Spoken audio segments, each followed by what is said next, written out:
Well, thanks for joining me. I really appreciate that you've tuned in today. This is the first of its kind, so I apologize for any sort of weirdness in my learning curve of making these kind of videos. I hope you find it helpful and enjoyable. Today I wanted to show off this wonderful machine that I've put together. It's called an MPCNC. It's a 3D printed wood router. Works quite well, and today I've made a few improvements that I wanted to show off and give back to the community. So before further ado, let's get into it.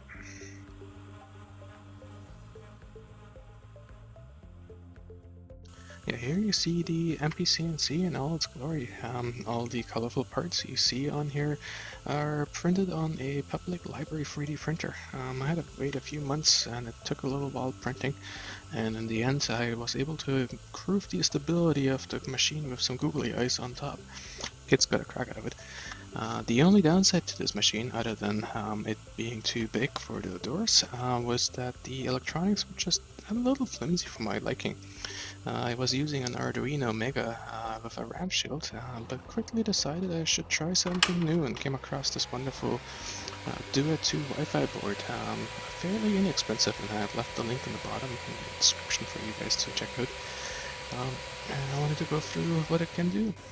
PCNC is set up as a dual instep machine, meaning that both axes have two motors that can be homed independently of each other. That makes it really easy to consistently go back to a single point. In this case, the Duet makes it really convenient with its web interface to home the machine. Each of the buttons homing sequences can be adjusted with G-code, and I can show that off a little later. The Z-axis homing is just as easy. Click of a button and the spindle moves towards the touch probe and settles at 10 millimeters. Yeah, so now we're going right into the work coordinate systems and playing around with it. A work coordinate system essentially tells the machine where its starting position is. In this case, I'm jogging it to a arbitrary point at 100 millimeters from the origin, and I'm able to set the X, Y, and Z coordinates for the first piece that I want to work on.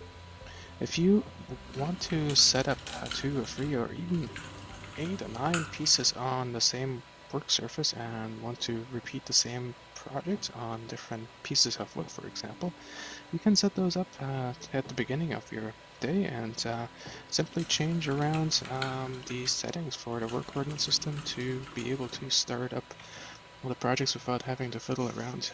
Previously on the RAMs, that was a lot more tricky. It was a very manual process of getting to the location you wanted and resetting the machine. In this case, I can easily define three or four or more systems to quickly move around. That's what you're seeing at the moment. So each time I click the button, it resets the X, Y, and Z coordinates, 0 work coordinates, and lets me move quickly to wherever I need to. So aside from moving around the machine and noticing how quiet it is, the other thing that Duet is really good at as well is setting up the RPMs of your spindle. Something I wasn't able to do before on the RAMs.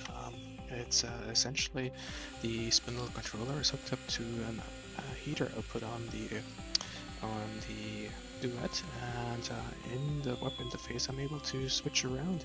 This also works on the G-code itself. I'm able to define the RPM in my programs of choice, CAM programs, and upload the start commands for it with the G-code file itself.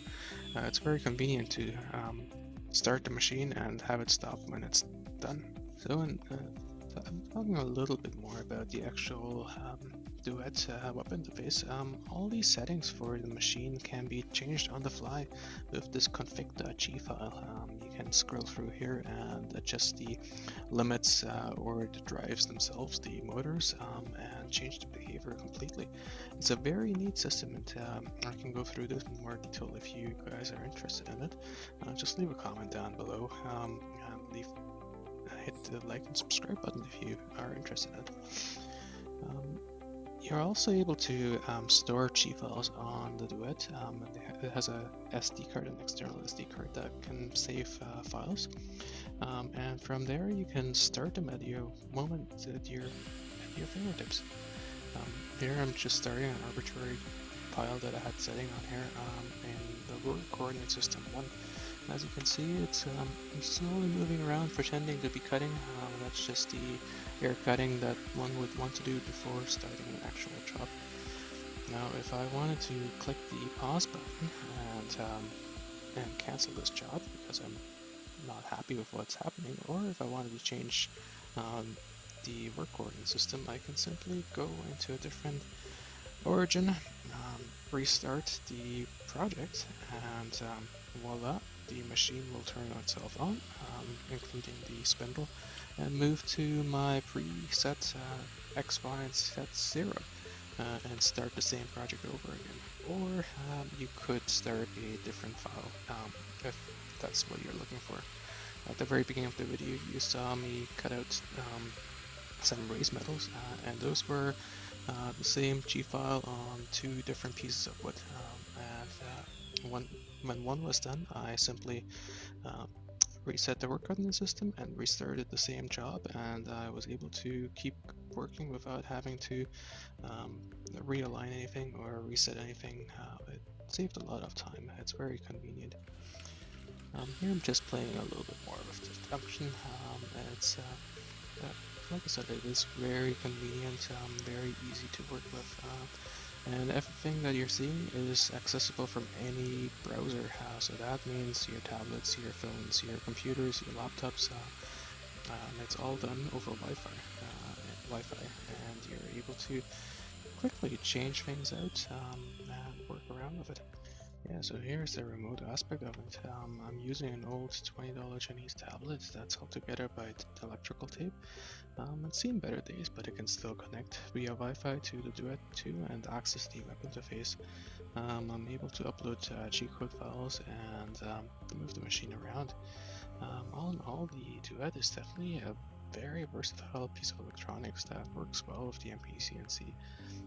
If you are in the market for one of them, by all means, check out the link in the description to the one that I've gotten. And I hope you enjoyed this video. I definitely appreciate that you tuned in, and if you have any comments, leave them below. If you want to see me make some more videos, how I set up the Duet on the MPCNC, by all means, leave me a comment below, hit that like and subscribe button, and I'll see you next time. Thanks.